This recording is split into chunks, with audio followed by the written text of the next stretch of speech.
il est capable, c'est ça qui est très difficile, c'est que il n'a pas une architecture répétitive. Il a une architecture qui continuellement essaie de dialoguer avec la nature et avec la culture qui lui commande cette architecture. Après l'assassinat du leader kanak Jean-Marie Djibaou le 4 mai 1989, l'État français a confié à Renzo Piano la réalisation d'un centre culturel Jean-Marie Djibaou chargé de représenter et de défendre la culture kanak. Et évidemment, ceci a été réalisé en Nouvelle-Calédonie sur des dessins de Piano. Alors Piano continue à dessiner à la main. Et dès qu'il a terminé ses dessins à la main, il les passe aux équipes qui les mettent à l'ordinateur pour travailler évidemment sur le quantitatif et le chiffré.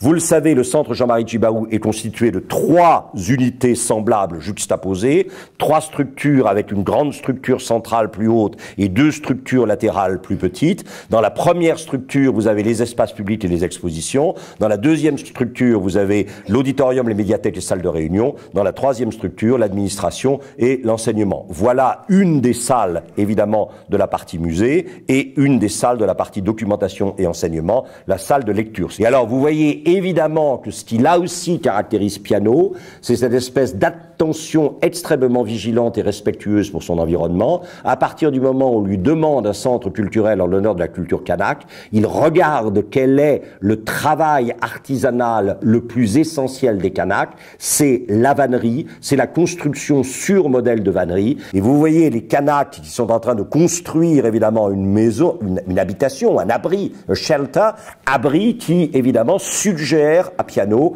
la construction du centre culturel par technique de vannerie, mais avec évidemment l'utilisation des structures métalliques légères, et donc il va suggérer comme plan un plan qui respecte finalement ces grandes montées verticales et ensuite ces superpositions d'éléments horizontaux qui ressemblent évidemment à de la vannerie.